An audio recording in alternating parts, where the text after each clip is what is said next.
Gracias por atendernos con este diálogo en línea. Bienvenida a este espacio a través de las redes sociales con toda la población que nos sigue y por supuesto los datos que usted nos va a brindar.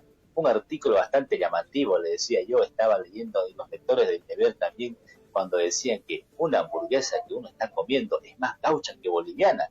¡Wow! Llamativo el título e invitó a mucha gente a leer y también en las redes sociales hubieron bastantes reacciones, pero cuando ya uno leía el contenido se daba cuenta de que cuán realidad tenía este título en cuanto a lo que se refiere a la producción de harina en nuestro país y la producción de alimentos. Licenciado, gracias por este contacto y este diálogo en línea.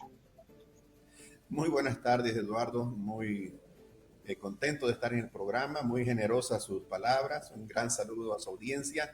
Bueno, quienes hablan no es una personalidad, simplemente es un boliviano más que lucha cada día, como tanta gente, para que este país progrese, para que vayamos adelante.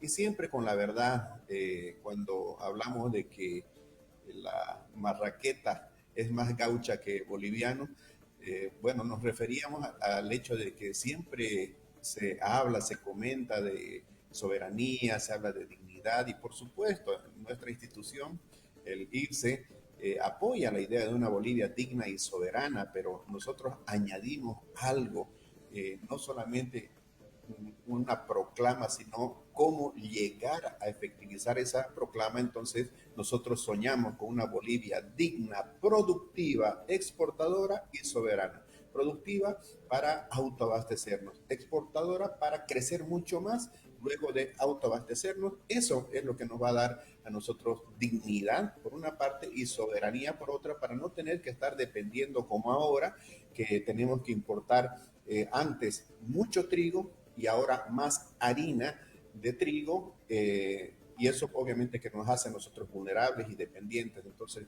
por lo menos en este capítulo no tenemos nosotros soberanía alimentaria. Suficiencia, seguridad alimentaria tenemos, pero ¿a costa de qué? De gastar mucha plata cada año para traer, reitero, menos trigo, pero mucha más harina. Tenemos los datos y, por supuesto, tener el mercado abastecido a costa de subvencionar el producto extranjero para que el pan de batalla no suba. Bueno, licenciado, bastante llamativo le decía el título, pero llama a ver cuál es la situación del sector productor en cuanto al tema de harinas. Sobre este tema, las industrias oleaginosas manejan datos importantes en lo que se refiere al tema de la producción. Y si bien hay un conflicto bélico que está a miles y miles de kilómetros, pero también ha destapado una realidad que nos hace ver qué es lo que está pasando en este sector en cuanto a lo que se refiere a la manera de incentivar a la producción. ¿Cómo se encuentra este sector en cuanto a los datos que ustedes manejan como Instituto Boliviano de Comercio Exterior? Bueno, apoyándonos en información de ANAPO, así en números generales, la demanda oscila, podríamos hablar de un número redondo de 700.000 toneladas anuales de trigo, de los cuales se produce un poquito más de 300.000 en el país. De ese total, 73% se genera en Santa Cruz. El saldo, estamos hablando de unas 400.000 toneladas, se complementa con la importación, reitero, de trigo, principalmente harina de trigo. En eso gastamos mucho dinero, pero también, lo dicen los productores, se complementa con el contrabando de harina. Y eso es una competencia ilegal, porque se trata de un delito de contrabando, y es una competencia totalmente desleal, porque no hay una competencia sana en los mismos términos, en igualdad de condiciones frente a otros productores del extranjero que tienen mayor escala, tienen apoyos de sus gobiernos, incluso, digamos, acceso a tecnología que nosotros no contamos.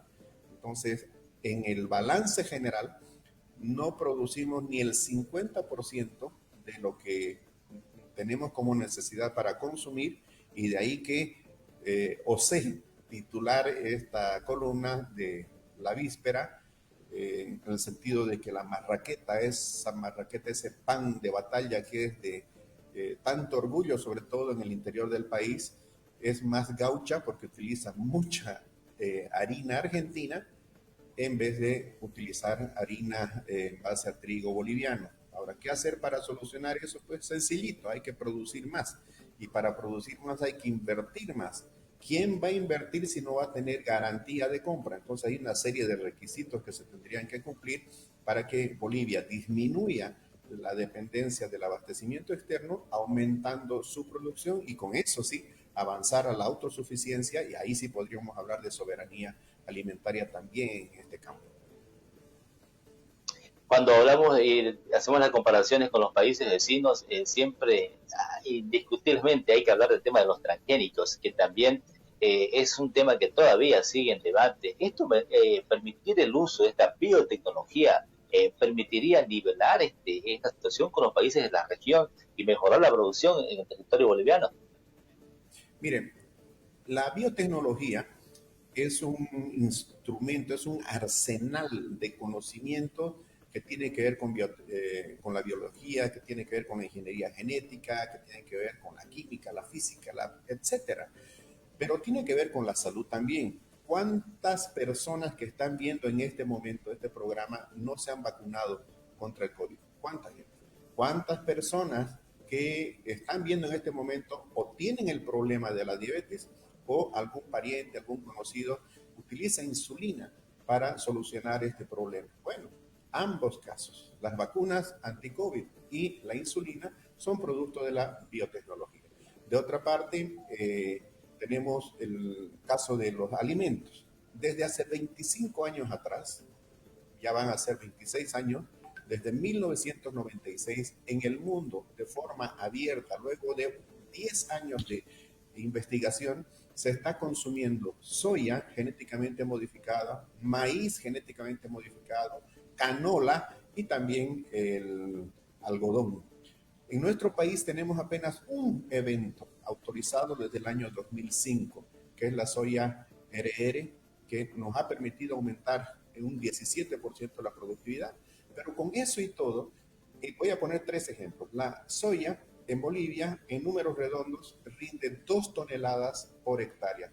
En los países del Mercosur, 3 toneladas. ¿Qué hubiera pasado si hubiéramos tenido nosotros ese rendimiento el año pasado? No hubieran llegado al país solamente 1.365 millones de dólares, que fue la exportación de aceite, de torta de soya, aceites crudos, aceites refinados de soya y harina de soya, sino que hubiéramos recibido 2.000 millones de dólares. Yo le pregunto a las personas que están viéndonos si no consumen pollo, si no consumen carne de res, de cerdo, si no toman leche, mantequilla, queso, etcétera. Todo eso absolutamente tiene que ver con la alimentación del ganado, de los pollos, de los cerdos, con torta de soya. Y no les ha pasado nada y lo venimos consumiendo desde hace cuántos años. Entonces, nosotros podríamos aumentar 50% el rendimiento solo si nos permiten eventos adicionales biotecnológicos para el caso de la soya. No solo que sea resistente ahora al glifosato para combatir las malezas, sino también a los insectos y al estrés hídrico. Veamos ahora el caso del maíz. 3 toneladas por hectárea en Bolivia. En los países del Mercosur, 6 toneladas. En el mundo, en Estados Unidos, producen hasta 17 toneladas por hectárea. Entonces, la pregunta es, ¿a quién le va a hacer daño utilizar una semilla de maíz que esté vacunada, así como nos vacunamos nosotros contra el COVID, utilizando la biotecnología, para que ese maíz no sea atacado por los insectos, por los hongos, por las malezas?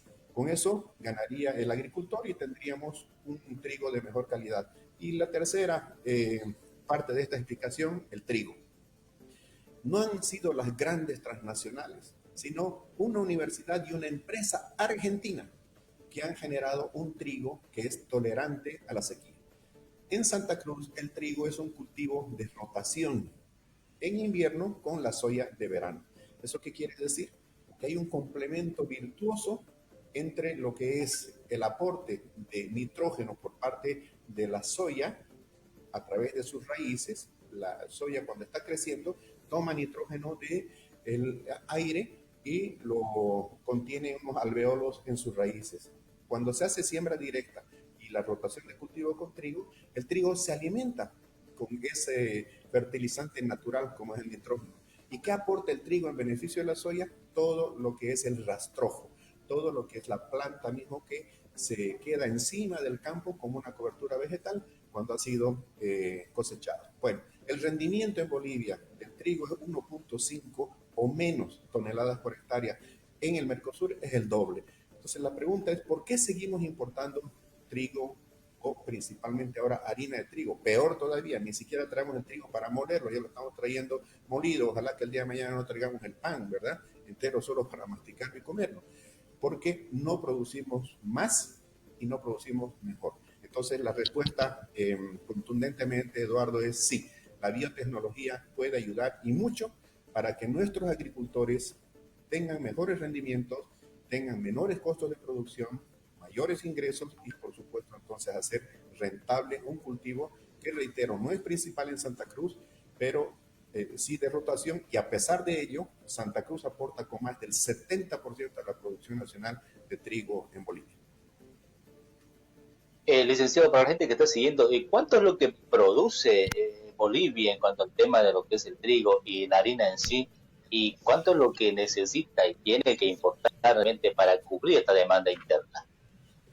Como le había indicado, nosotros producimos un poquito más de 300.000 toneladas por año de trigo. Eso se convierte en harina, y la importación de unas 400.000 toneladas se logra a través de la importación legal y también el contrabando. Le voy a dar el dato del año pasado, que es muy triste.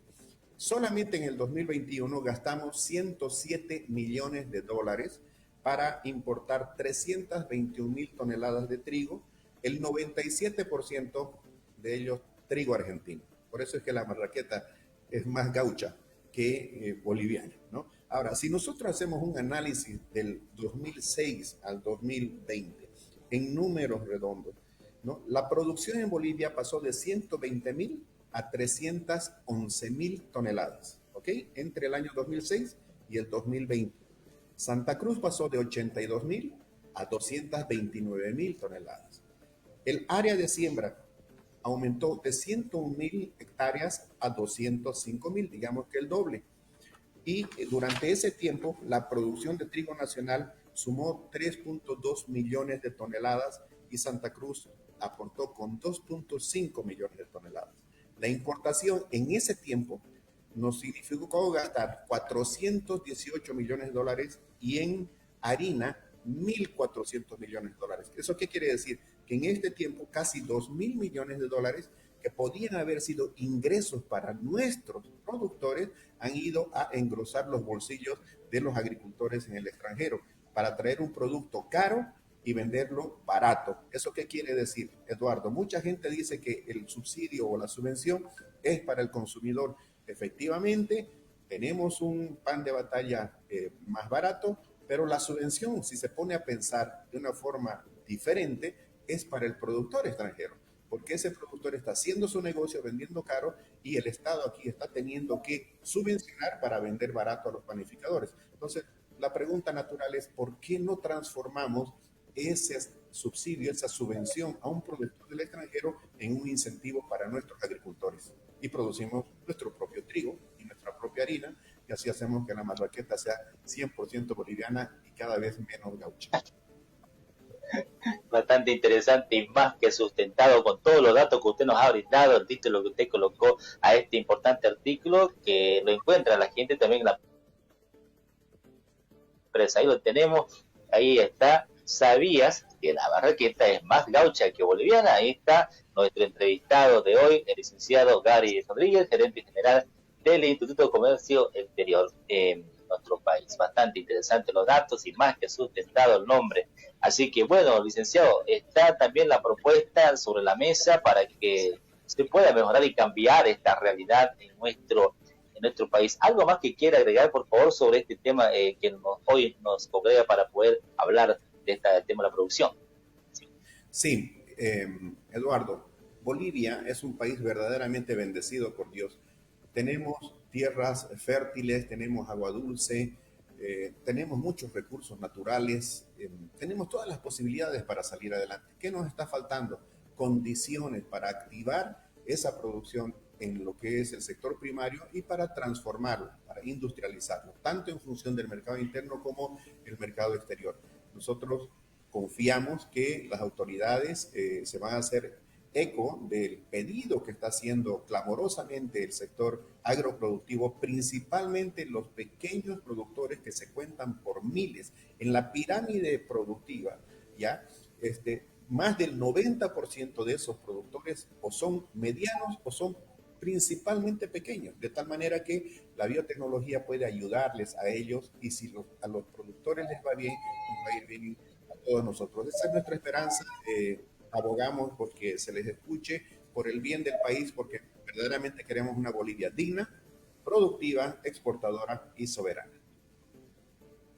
Excelente, perfecto los datos. Muchas gracias, licenciado, sobre este tema. Pero antes de terminar este diálogo en línea con usted, permítame preguntarle, por favor, un tema que sin duda que a partir de hoy también va a ocupar las noticias y las redes sociales con este planteamiento que acaba de hacer la Central Obrera Boliviana. Incremento salarial para la presente gestión del 10%. Usted que maneja los datos, ¿es adaptable a la realidad en este momento en cuanto al tema de desempleo, tema de producción, el tema de que las empresas están levantando? 10% para el incremento salarial. ¿Cómo lo lectura usted?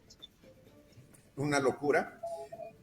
La verdad es que es fácil pedir y hay un dicho que dice el que pide poco es un loco, pero claro, es muy cómodo para la dirigencia de la COP, que son trabajadores que no trabajan, que están en comisión. Hemos conocido los sueldazos que se habían sabido mandar, es increíble, realmente son niveles ofensivos para la generalidad de sus representados y nos parece que es una falta de respeto a la gente que está perdiendo su trabajo. Tenemos más de 230,000 personas desocupadas por causa de la recesión del año 2020. Las empresas apenas sí se están levantando. No podemos entender cómo es que se atreven a hacer semejante planteamiento cuando la inflación el año pasado no ha llegado al 1%.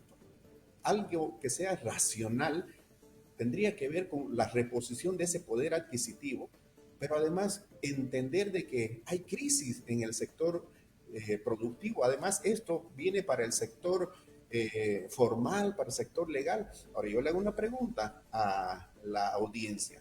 ¿Cuántos de los que están en este momento viendo este programa tienen la capacidad para aumentarle ese 10% a la trabajadora del hogar?